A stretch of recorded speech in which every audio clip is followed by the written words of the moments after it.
y antes de iniciar la exposición, quiero hacer una remembranza al tenor de algunas interrogantes que han sido formuladas por la vía acostumbrada. Las clases están grabadas en Classroom, ya se les envió el mecanismo para acceder a las mismas, ¿verdad? El código correspondiente, permanecen grabadas una semana. Allí está el temario, al igual que ya cuentan ustedes con el día de hoy, con el temario del día de hoy. Hago una referencia breve, seguidamente, a la temática que abordamos el día anterior. El día precedente hablamos acerca del diseño del estudio del derecho civil y señalamos que el primer diseño fue formulado en Roma. Hablamos acerca de Justiniano y cómo le encargó a Triboniano recopilar, recoger,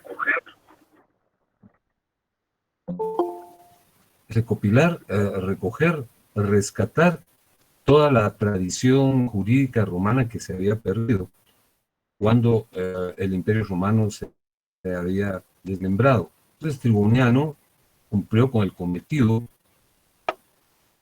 concretándolo en el Corpus Juris Civile, el cual, como señalamos, está conformado por 4 textos, ¿verdad? El Códex, el Digesto, las Institutas y las novelas.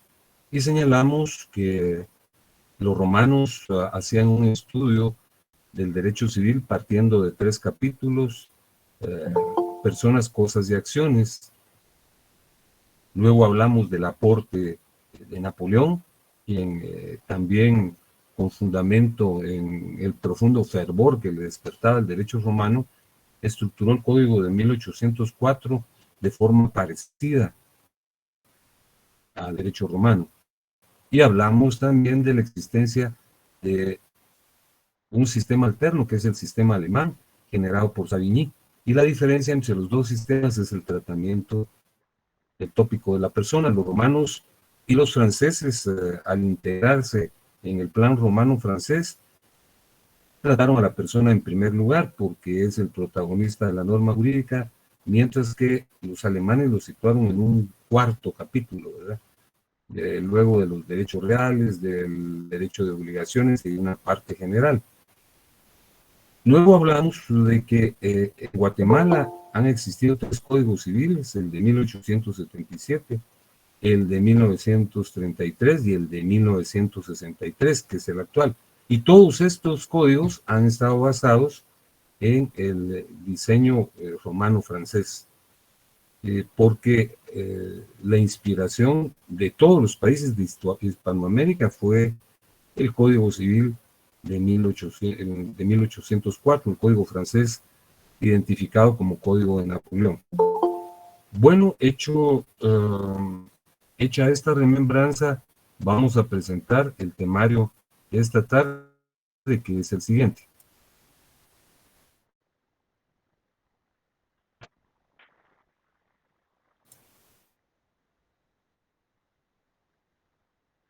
Ya lo tienen en la pantalla, ¿verdad?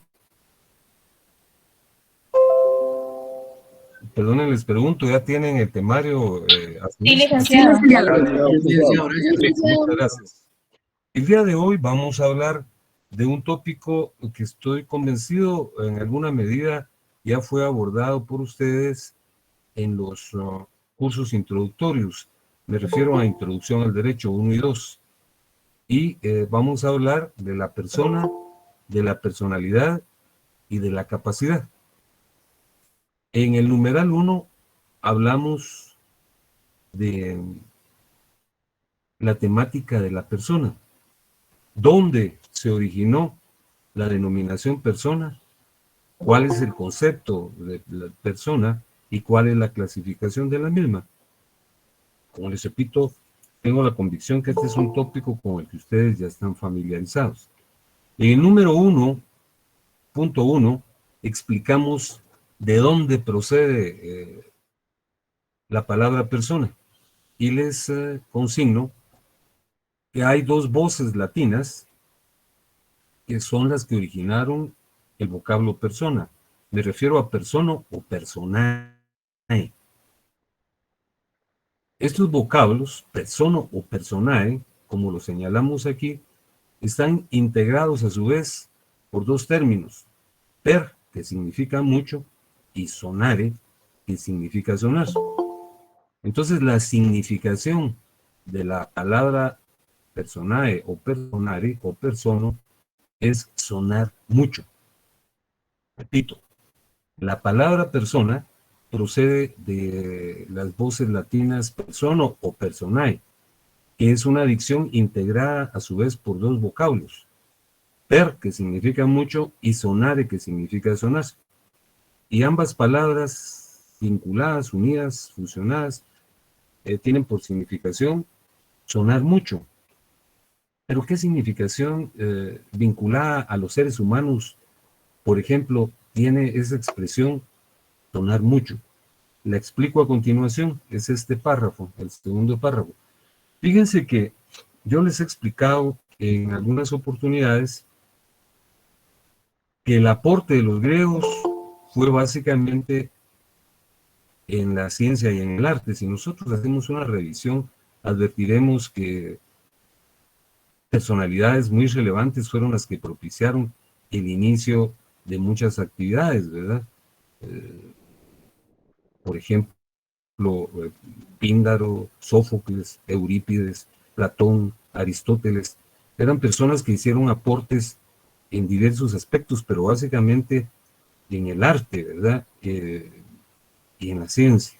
Homero, por ejemplo, fue el padre de la literatura, Píndaro de la poesía, Esquilo, Sófocles, Eurípides fueron los padres del teatro, fueron los primeros dramaturgos, etcétera, ¿verdad? Eh, Hipócrates, el padre de la medicina. Bueno, hubieron personalidades tan relevantes que fueron los que gestaron muchas actividades artísticas y actividades científicas. Hace un minuto les citaba a tres personajes: Esquilo, Sófocles y Eurípides, que fueron los padres del drama, porque los griegos ya eran proclives, eran amantes del teatro. Y fíjense que, según se narra, en Atenas, que era una cultura muy relevante, existían teatros. Por supuesto, no teatros como los que conocemos ahora, pero eran los conocidos teatros de herradura, que en alguna oportunidad los hemos visto. Los teatros de herradura estaban conformados por un graderío, ¿verdad?, que se desplazaba hacia abajo. Y el proscenio estaba en la parte inferior, de tal cuenta que en las gradas se sentaba lógicamente el público, en la parte superior estaban las personas que, como de costumbre, pagaban menos, ¿verdad? Y las personas más próximas, las que estaban en la primera fila, es decir, hasta abajo, veían de frente a los actores, eran quienes pagaban más, ¿verdad? Siempre han habido este tipo de estratificaciones. Pues fíjense que las representaciones eran al aire libre, ¿verdad? Los teatros de herradura no están techados, eran a la intemperie. Entonces, hacer recitaciones allí era difícil. Los actores que tenían que decir sus parlamentos, que tenían que recitar, que exponer, debían tener una gran dicción para ser escuchados con relativa facilidad. Pero al margen de eso había otro problema. Fíjense que los actores se caracterizaban con unas máscaras gruesas, con unos emplastos, ¿verdad?, gruesos. Entonces era muy difícil que se les escuchara. Pero aquí explicamos qué era el persono o personae. El persono o personae era un aditamento que estaba en la máscara, una especie de magnavoz, ¿verdad?, que ampliaba la voz, algo primitivo, ¿verdad?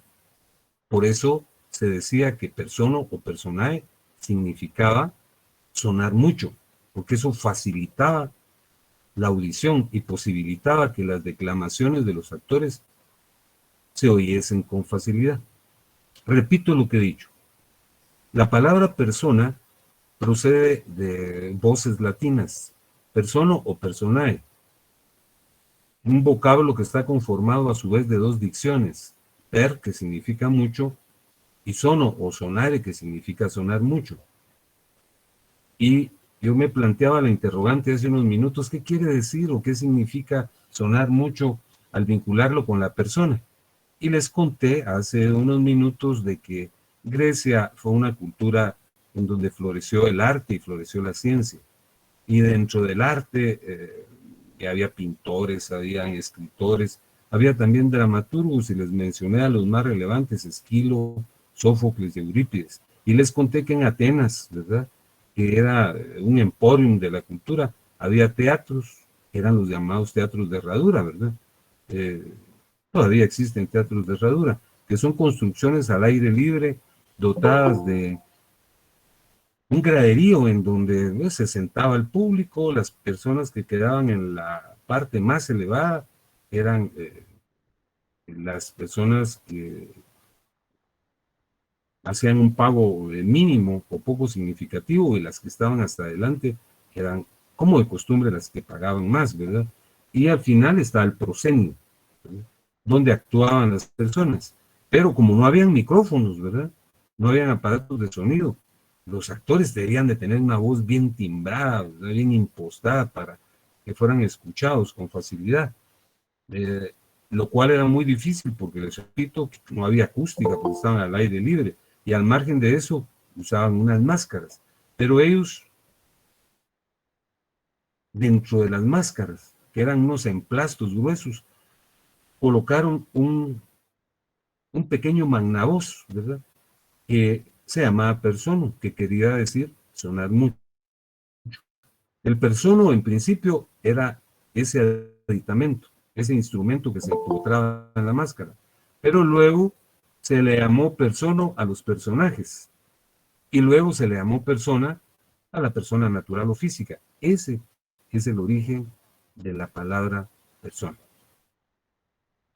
Expuesto esto, en el 1.2 consigno una definición de lo que entendemos por persona. Aquí aparece en negrita. Esa es una definición tradicional. La persona es el ente susceptible de participar en una relación jurídica, precisamente cumpliendo obligaciones y ejercitando derechos.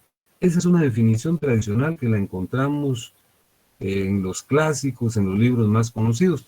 Pero fíjense que hay una definición que no la consigné aquí, pero es muy sencilla, y creo que ustedes la van a recordar, al igual que la recuerdo y utilizo yo con frecuencia. La persona es el protagonista del derecho, o la protagonista del derecho. Sencillamente, quien crea el derecho y quien es el destinatario del derecho es la persona. Entonces es el protagonista de la norma jurídica. Esa es una definición muy sencilla y que uno no olvida, pero la que yo estoy trayendo a cuenta, repito, es muy difundida, muy conocida, y señalamos que la persona es el ente susceptible de participar en una relación jurídica, precisamente cumpliendo obligaciones y ejercitando derechos. Aunque lo vamos a estudiar con mayor dedicación, en este momento yo hago notar aquí en la 1, 2, 3, 4 líneas que en la definición utilizamos la palabra ente, porque al hablar de ente estamos hablando de un ser, que puede ser un ser humano o puede ser una abstracción, porque hay dos clases de personas que son las que estamos consignando aquí. Las personas individuales, naturales o físicas, que somos nosotros, los seres humanos, la persona por excelencia. Pero fíjense que también hay otras personas, que ya las estudiaron ustedes también, que son las personas abstractas, colectivas o morales, a las que se les conoce también como personas jurídicas. Por cierto, esa es una denominación incorrecta porque los dos tipos de personas son jurídicas, ¿no? Pero nuestra ley incluso y la doctrina les llaman personas jurídicas. Entonces, las personas abstractas, colectivas o morales son entes incorpóreos e inmateriales que pueden intervenir en una relación de derecho, como por ejemplo la Universidad de San Carlos de Guatemala, ¿verdad? El Estado y las municipalidades.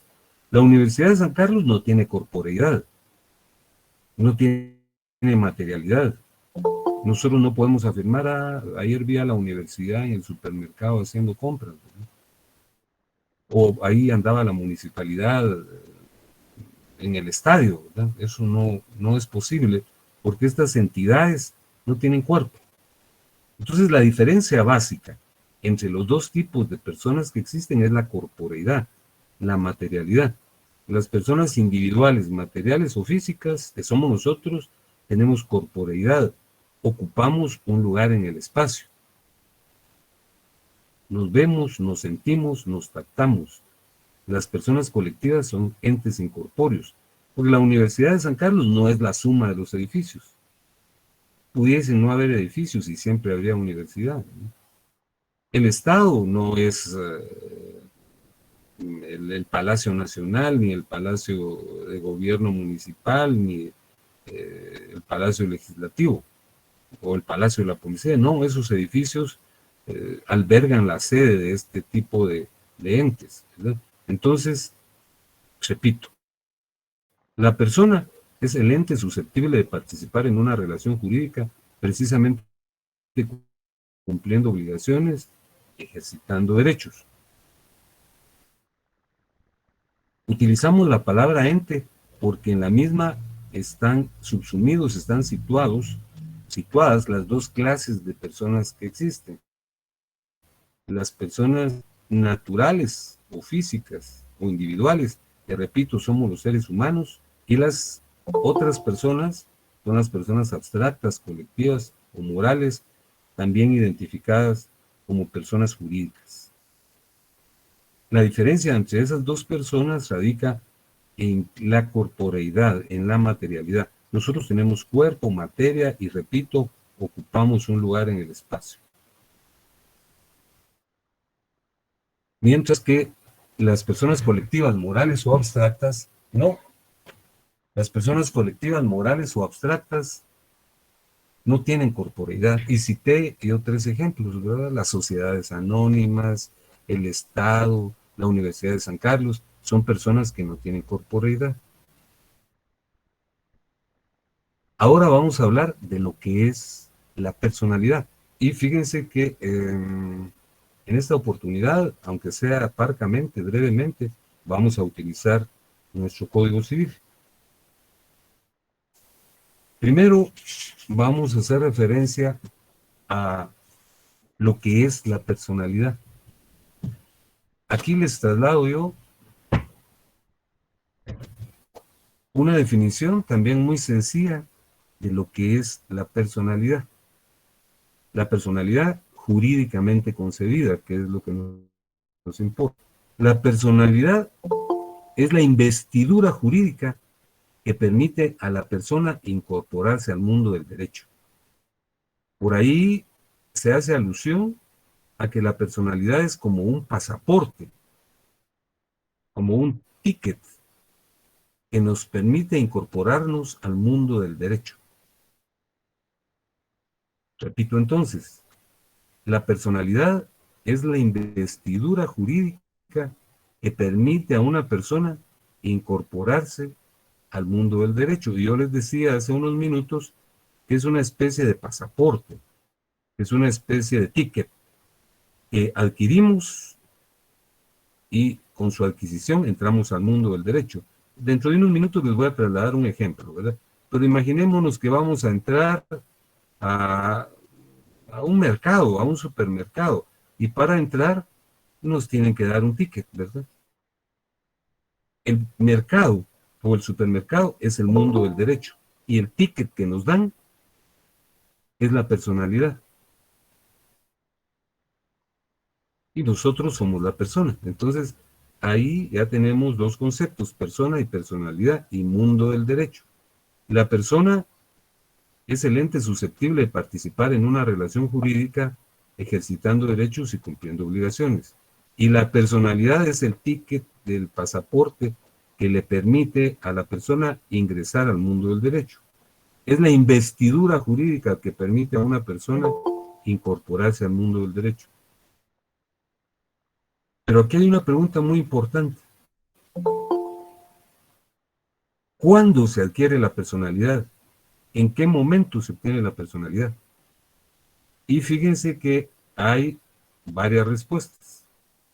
Para algunos se adquiere en el momento de la concepción.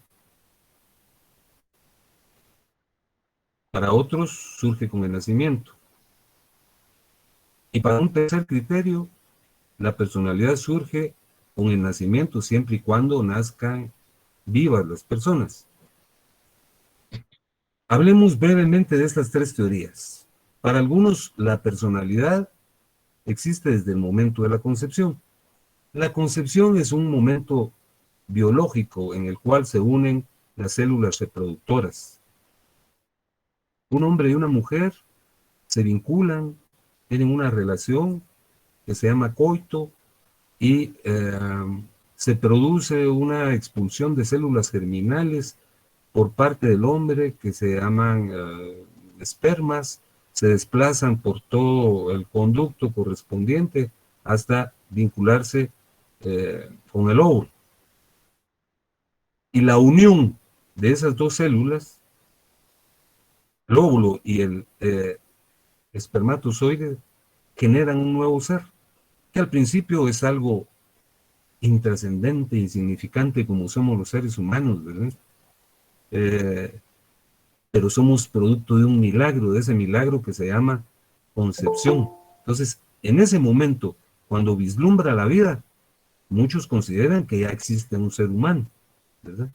Pero otros dicen, bueno, es probable que sí, que en ese momento vislumbre el ser humano, que ya haya vida, pero ese es un momento que solo puede ser establecido mediante mecanismos muy especiales, ¿verdad? Eh, Cuando hombre y mujer tienen una aproximación sexual que genera este tipo de momentos, la mujer no puede decir, en este momento concebí, ahorita estoy concibiendo, no puede decirlo, ¿verdad? Entonces el derecho, según algunos, necesita elementos muy evidentes, prácticos, perceptibles. Entonces dicen, bueno, probablemente así ocurre, la concepción es innegable, pero la personalidad surge hasta que se expulsa del claustro materno al feto, ¿verdad? Al ser humano concebido y ha desarrollado a través de 7 o 9 meses. Entonces, según esta segunda tesis, la personalidad surge cuando nacemos. Pero ¿qué tal si el nacimiento se produce eh, sin vida, con la muerte? Entonces hay una tercera teoría que dice que la personalidad surge con el nacimiento siempre y cuando las personas nazcan vivas. Repito lo dicho, ya establecimos qué es personas, qué es persona, las clases de persona, y ahora estamos hablando de personalidad. La personalidad, ahí lo señalo, está entre comillas, es la investidura jurídica que permite a una persona incorporarse al mundo del derecho.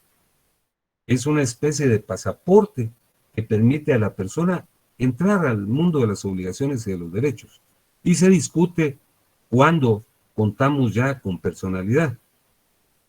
Y le señalé yo que hay tres teorías. La primera teoría nos dice que la personalidad se inicia con la concepción, en el momento en que las células germinales, la célula germinal masculina, el espermatozoide y la célula femenina se unen, el espermatozoide se incorpora a él, ¿verdad? Y ahí surge la vida. Pero como ese es un hecho que no se percibe con facilidad, ¿verdad? Entonces, una segunda teoría establece que la personalidad surge con el nacimiento. Y un tercer criterio señala que, claro, la personalidad surge con el nacimiento, siempre y cuando las personas nazcan vivas. Si tuvieran ustedes su Código Civil a la mano, vamos a leer el artículo primero. Sí lo tienen a la mano, si no lo leo yo y ustedes lo consultan después. En lo sucesivo, si es menester tener a la mano su Código Civil, que es el Decreto Ley 106 que le solicité en la primera clase. ¿Alguno lo tiene a la mano? Yo, licenciado. Sí, licenciado. Miren, a ver, si fuera tan fino de leerlo, se lo agradecería en voz alta. El artículo primero. Artículo primero, personalidad. La personalidad civil comienza en el nacimiento, Comienza con, comienza con el nacimiento y termina con la muerte. Sin embargo, al que está por nacer se le considera nacido para todo lo que le favorece, siempre que nazca en condiciones de viabilidad. muchísimas gracias. Adviertan la redacción de este artículo. La personalidad civil comienza con el nacimiento. Ahí se está reconociendo la segunda teoría. La personalidad civil comienza con el nacimiento y termina con la muerte. Sin embargo, dice el código, al que está por nacer, es decir, al que está concebido, ahí se acepta la teoría de la concepción. Se le considera nacido para todo aquello que le favorece, siempre y cuando nazca en condiciones de viabilidad. Viabilidad quiere decir que nazca con vida. Entonces, como nosotros advertimos con la lectura del artículo, que lo vuelvo a leer, ya nos hicieron el favor de leerlo. Personalidad. La personalidad civil comienza con el nacimiento, es la teoría del nacimiento, y termina con la muerte. Sin embargo, al que está por nacer, es decir, el que está concebido, que no ha nacido todavía, se le considera nacido para todo lo que le favorece, siempre que nazca en condiciones de viabilidad, es decir, que nazca con vida. Entonces, nuestro código no reconoce una sola teoría, sino reconoce todas. Por eso se afirma que la que se reconoce es una teoría ecléctica, una teoría integral, una teoría fusionada, ¿verdad? Entonces, si les preguntan, como yo les voy a preguntar en el examen, ¿cuándo se adquiere la personalidad? De conformidad con el artículo primero del Código Civil, se reconoce una tesis ecléctica porque se afirma que la personalidad empieza con el nacimiento y termina con la muerte. Pero al que está por nacer se le considera nacido para todo lo que le favorezca, siempre y cuando nazca en condiciones de viabilidad. Aquí lo señalamos en el 214. Nuestro Código Civil reconoce todas las tesis en el artículo primero, con lo cual asume una posición ecléctica. Bueno, esto último se lo señalo yo, que no comparto el criterio que algunas personas afirman con base en el artículo tercero de la Constitución, que la que prevalece es la tesis de la Constitución, porque la lectura del artículo tercero no habla en absoluto de personalidad, sino habla de la protección a la vida. En ningún momento se habla de inicio de la personalidad. Así es que esto es un tema controvertido, pero la posición más reconocida, y si no es unánime por mayoría, es esta tesis ecléctica, que está reconocida en el artículo primero del Código Civil. Entonces ya establecimos qué es persona, qué es personalidad, cuándo se adquiere la personalidad. Ahora vamos a hablar de la capacidad. Aquí en el 3.1 se habla de qué es capacidad. Y en negrita resaltamos que es el atributo derivado de la personalidad en virtud del cual pueden ejercerse derechos y obligaciones. Fíjense que esa es una definición que, como lo señalamos ahí, genera controversia porque regularmente se confunde capacidad con personalidad, pero no es cierto. Son dos cosas diferentes. La personalidad es la investidura jurídica que nos permite ingresar al mundo del derecho. Y la capacidad es un atributo derivado de la personalidad que nos permite ejercer derechos y cumplir obligaciones. Fíjense que aquí les presento un ejemplo en la última parte del 3.1 y se lo señalo, tal vez es un ejemplo un poco tosco, pero a mí me parece que es adecuado. Fíjense que está la persona, ¿verdad? Y quiere ingresar a un mercado. Como les decía hace unos minutos, el mercado es el mundo del derecho. No todos pueden ingresar, ¿verdad? Entonces, solo ingresan los que tienen un pasaporte. El pasaporte es la personalidad. Entonces, ya con el pasaporte ingresamos al mercado. Pero en el mercado no nos quedamos quietos,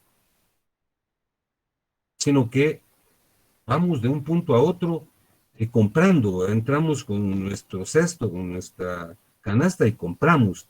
Estamos ejerciendo un derecho, estamos comprando y a la vez estamos pagando, que es una obligación. Entonces, esa es la capacidad. La capacidad es, la facultad derivada de la personalidad que nos permite ejercer derechos y cumplir obligaciones. Estos son conceptos básicos no solo del derecho civil, sino del derecho en general. La persona es el ente susceptible de participar en relaciones jurídicas ejerciendo derechos y cumpliendo obligaciones. Hay dos clases de personas, las personas naturales o físicas y las personas colectivas, morales o abstractas.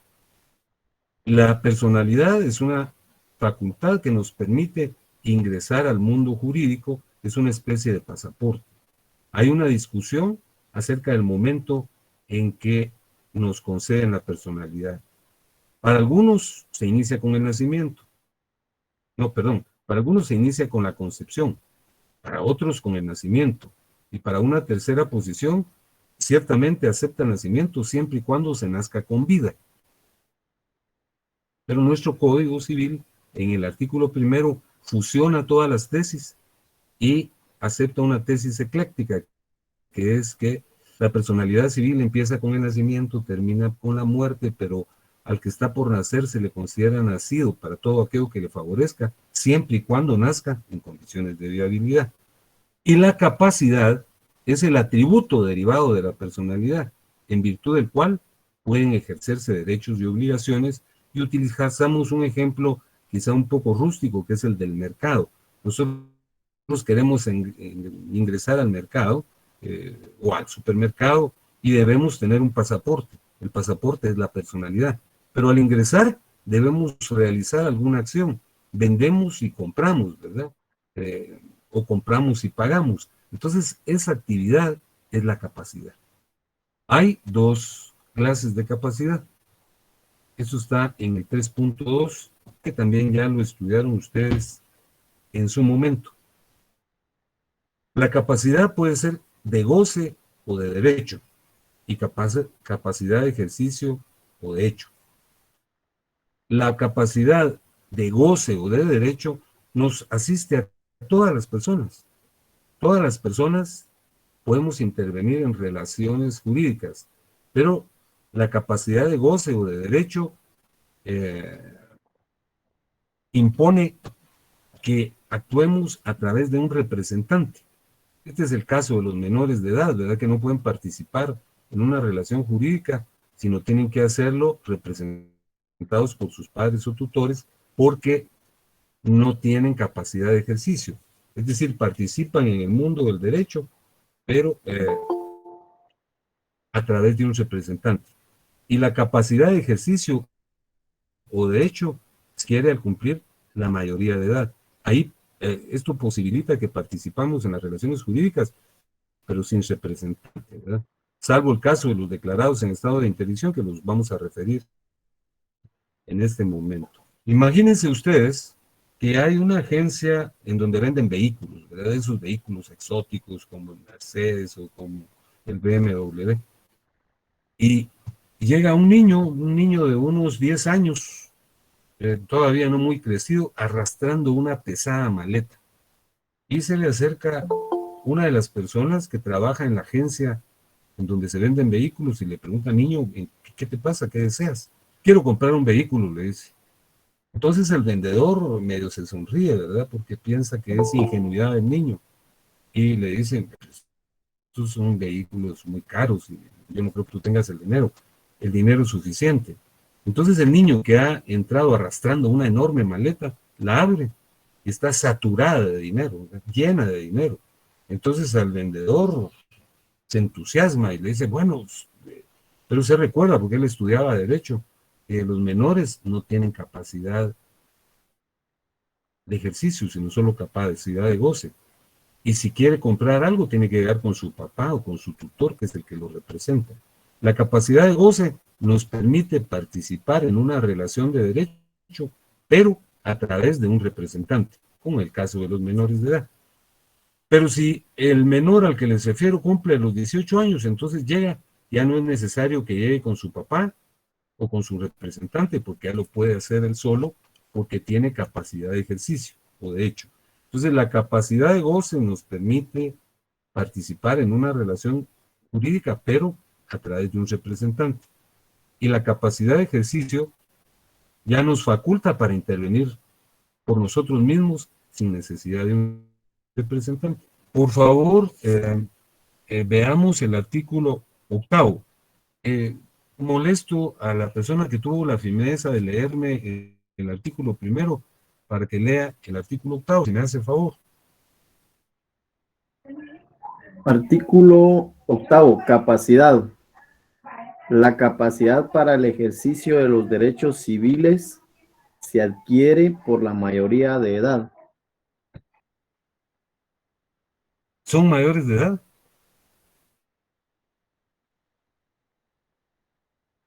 Y continuemos. Los menores, son mayores de edad los que han cumplido 18 años. 18 años, hasta ahí quedemos. Entonces, esta es la capacidad de ejercicio que se adquiere con la mayoría de edad, y la mayoría de edad en nuestro país se adquiere a los 18 años. Bueno, ya establecimos 3 conceptos básicos, que es el de persona, el ente susceptible de participar en una relación jurídica, ejercitando derechos y cumpliendo obligaciones. Establecimos qué es personalidad, una investidura jurídica que nos permite ingresar al mundo del derecho. Y ahora hablamos de lo que es capacidad, que la capacidad es un atributo derivado de la personalidad que nos permite ejercitar derechos y cumplir obligaciones. Y estamos señalando que la capacidad puede ser de 2 clases. De goce o de derecho es la facultad de participar en una relación jurídica, pero a través de un representante. Y capacidad de ejercicio o de hecho que se adquiere cuando ya arribamos a la mayoría de edad, es decir, a los 18 años. Esos son los conceptos básicos. Pero debemos abordar también el tema de la incapacidad. Fíjense que en algunas oportunidades las personas pueden cumplir 18 años, pero el derecho no les reconoce la capacidad de ejercicio. Porque fíjense que median algunas circunstancias que imposibilitan que las personas intervengan en el mundo del derecho. Por ejemplo, una persona que tiene una afectación, por ejemplo, una persona que tenga una afectación psíquica, que le indonar, ¿verdad?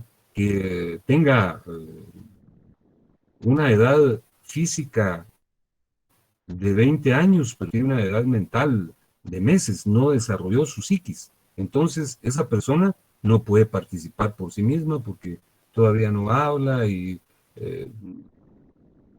sus funciones básicas no las puede desarrollar él mismo, ¿verdad? Entonces, esa persona es declarada en estado de incapacidad. Repito, la incapacidad es la condición de las personas que, aunque arriben a la mayoría de edad, no han evolucionado psíquicamente y no pueden adquirir la madurez que exige el derecho. La incapacidad es cuando, aunque seamos mayores, nuestras condiciones psíquicas no nos permiten actuar por nosotros mismos. Hay 2 clases de incapacidad. Una incapacidad absoluta que se concreta cuando, como lo acabo de decir, la insuficiencia o nulidad intelectiva es manifiesta y las personas se encuentran en un estado vegetativo, ¿verdad?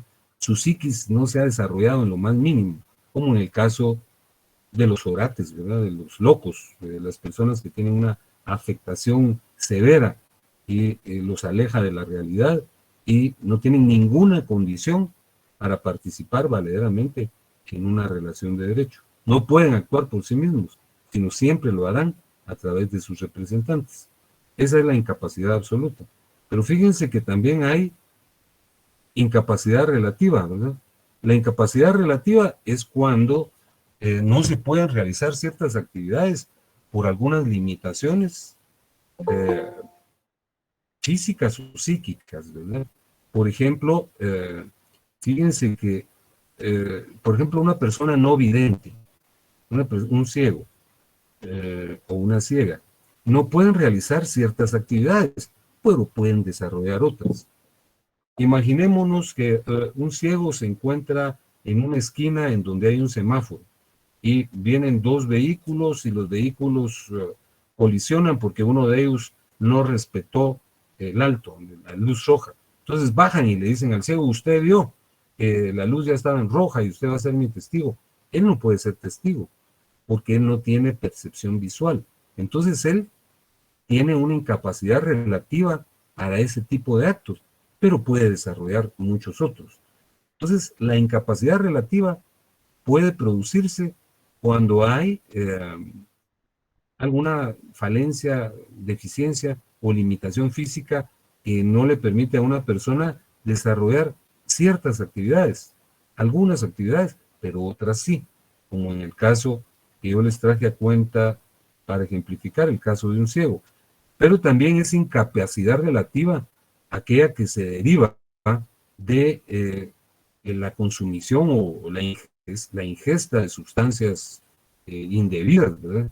Como por ejemplo una persona que ingiere alcohol hasta embrutecerse, que pierde la noción de las cosas y que tripula un vehículo. Entonces, esa persona puede realizar actos que no produzcan efectos jurídicos, como por ejemplo hacer manifestaciones jurídicas, va a vender su casa en estado alcoholizado, ya ni se recuerda qué pasó.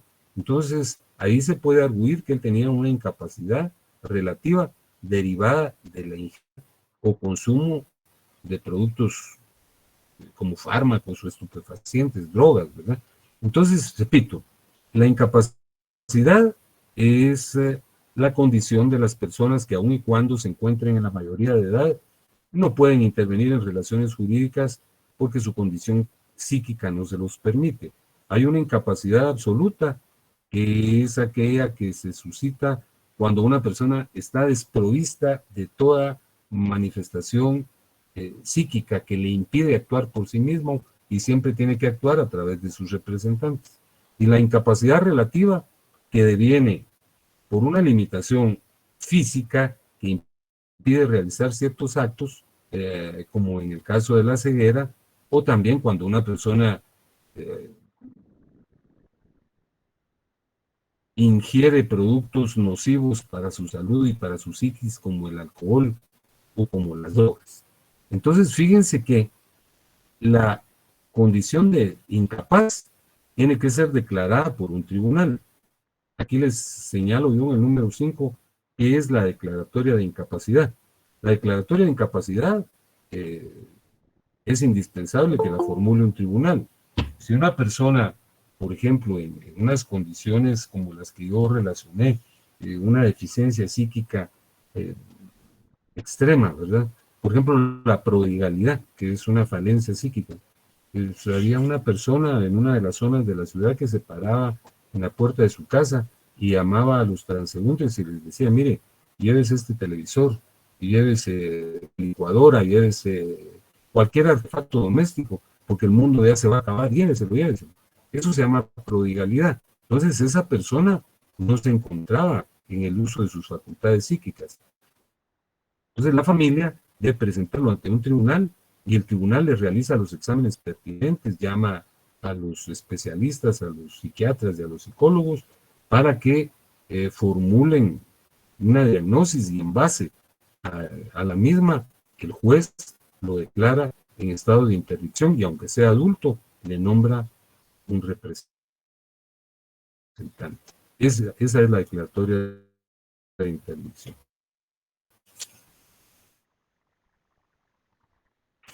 Bien, a ver, le pregunto a Jennifer Alejandra Monzón.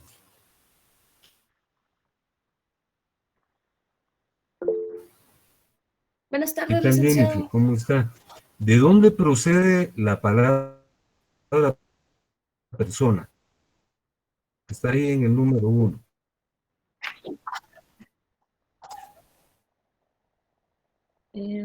Disculpe que no miro. Bueno, pero ya lo expliqué. Es vocablo latino, ¿Y qué significaba esa expresión? son Sonar mucho. Bueno, procede de las tiene una personaje que es mucho.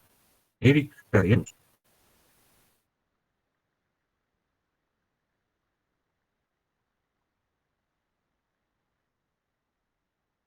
Le pregunto, Sí, licenciado, buenas ¿qué tal, noches. ¿cómo está? ¿Cómo va, Manuel? No, lo que pasa es que mi hijo le dio COVID, entonces tenemos todas las mascarillas en la casa. Víctor, ese es un imprudente. Gracias, licenciado. Muy bien. Gracias, licenciado, muy Le amable. pregunto entonces a Armando Menéndez.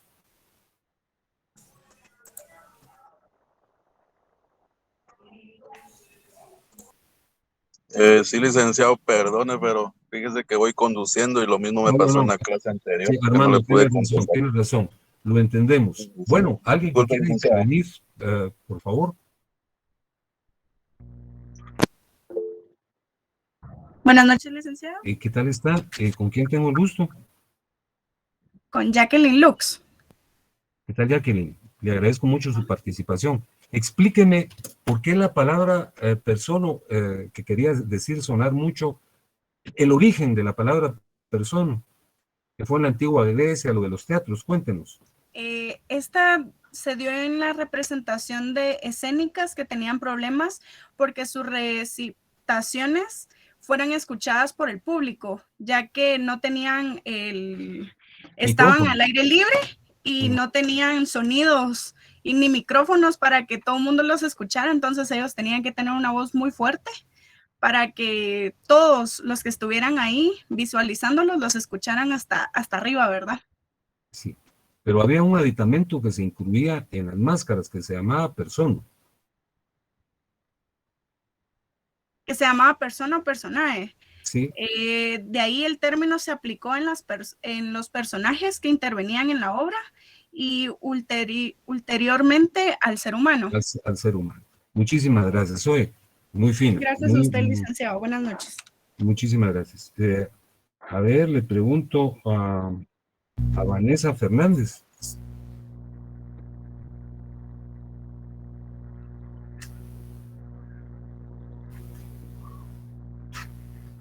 Bueno, entonces le pregunto a Eric Siliesar.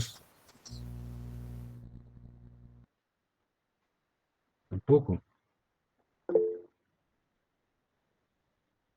A Natalie Citalán. Bueno, a alguien que quiera intervenir, por favor. Mande usted, licenciado. Muy fino, muchas gracias. ¿Con quién tengo el gusto, perdón? Marlon Giovanni. Gracias, Marlon Giovanni. Marlon, ¿qué es la persona? Ahí está en el 1.2. ¿Y cuántas clases de personas existen? Ok, la persona es aquel ente susceptible de participar en una relación jurídica, precisamente cumpliendo obligaciones y ejercitando derechos. ¿Y cuántas clases de personas existen?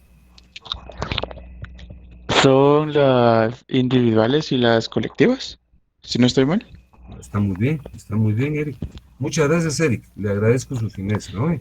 Es usted muy Marlon. amable. A ver, le pregunto ¿a quién? A Keila Escobar.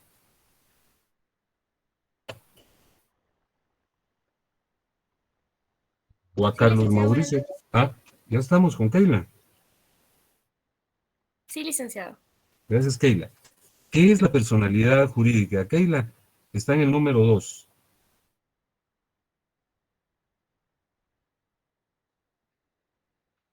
Es la investidura jurídica que permite a una persona incorporarse al mundo del derecho. Está muy bien. Mejor atienda al bebé, porque ya lo escuchamos. Qué bello sonido. Gracias, Keila. Es usted muy fina hoy. A ver, una pregunta para quién. Le pregunto a Milton Villeda. Buenas noches, Lick, mucho gusto. Gracias, Milton, por intervenir. Fíjese que hay 3 teorías para explicar cuándo se adquiere la personalidad, que son las 2.11, 2.12 y 2.13. ¿Cuáles son esas teorías? La primera es que para algunos se adquiere en la personalidad en el momento de la concepción. Sí. Para otros surge con el nacimiento. Y la tercera señala que este efecto surge con el nacimiento siempre y cuando las personas nazcan vivas. ¿Y cuál es la tesis que acepta nuestro Código Civil? La de la eclectividad. La eclectiva. Ecléctica, ¿verdad? Sí. Está contenida en el artículo 1 que dice que la personalidad civil comienza con el nacimiento y concluye con la muerte, pero al que está por nacer se le considera nacido para todo lo que le favorezca, siempre y cuando nazca en condiciones de habilidad. Bueno, vamos a ver a Nelson Enrique Acosta.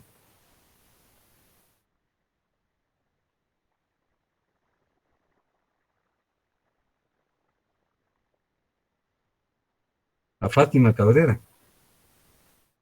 Buenas tardes, licenciado. Dígame. Gracias, Fátima, por intervenir. ¿Qué es la capacidad? La capacidad puede ser de goce o... Sí, pero antes está en el 3.1. Permítame, licenciado, es que no ver muy bien. Perdón. La capacidad es el atributo derivado de la personalidad en virtud de la cual puede ejercer derechos y cumplir obligaciones. ¿Y cuántas clases de capacidad existen? Existen 2, de goce o derecho, de ejercicio o de hecho. Muy bien. Muchísimas gracias. A usted, licenciado. Y, bueno, no sé a quién preguntarle. Porque... ¿Alguien quiere intervenir para explicarme qué es la incapacidad?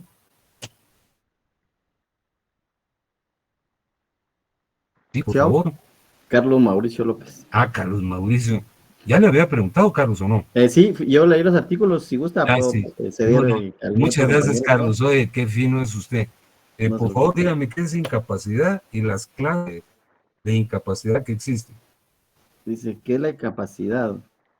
Es posible que aun y cuando se arribe a la mayoría de edad, el derecho no reconozca capacidad de ejercicio a ciertas personas. Ello porque en las mismas se ha producido la evolución psíquica necesaria para adquirir No se ha producido. La madurez demandada por el derecho. Muy bien. ¿Y cuántas clases de incapacidad existen? La absoluta. Sí. Y la relativa. Muy bien, muchas gracias, Carlos Mauricio. Y una última pregunta que le formulo a Jennifer Aleida Portillo.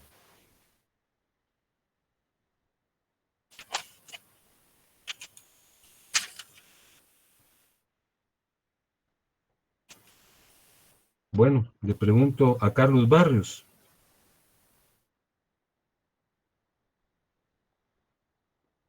O a Robert Alexander. ¿Puedo ser yo, licenciado? Sí, por favor, ¿quién es usted? Alejandro Morales. Alejandro, muchas gracias, Alejandro, qué amable. ¿Qué es la declaratoria de interdicción? Es a las personas que sufren de capacidad absoluta, se les da a la participación en actos jurídicos y deben concretar los mismos mediante la intervención de un representante.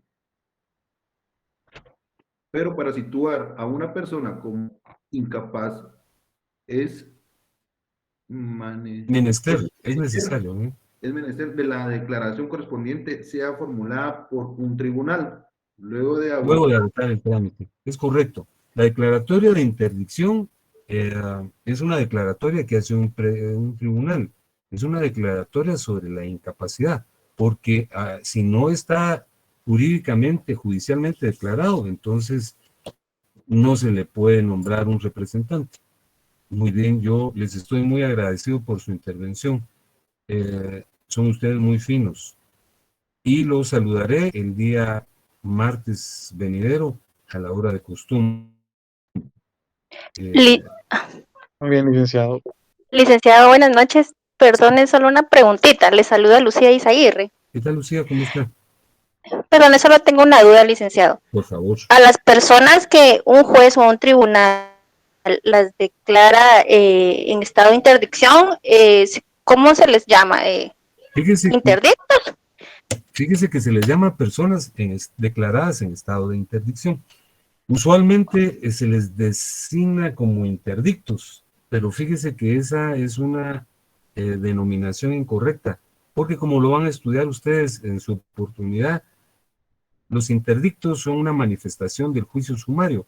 Hay un interdicto de posesión, un interdicto de despojo. Entonces se les llama personas en estado de interdicción, porque aunque usualmente fulano es un interdicto, pero en la denominación interdicto se refiere a una manifestación procesal, a un juicio sumario sobre un tópico particular, como la posesión o como el despojo, como el de obra nueva y peligrosa. Entonces, lo correcto es llamarles personas en estado de interdicción. Ok, entonces cuando escuchamos la palabra interdicto, entonces ya tenemos que saber de qué es juicio sumario. ¿Qué es un juicio sumario? Fíjese que como nosotros estamos hablando del terreno del deber ser, ¿verdad? Pero en la práctica, incluso en los tribunales, se habla de que la persona la declararon interdicto, pero es un juicio sumario, ¿verdad? Los que yo les señalé. Lo correcto es hablar de personas declaradas en estado de interdicción. Muchísimas gracias, licenciado. A usted, muchas gracias, Lucía. Muy fina, ¿oye?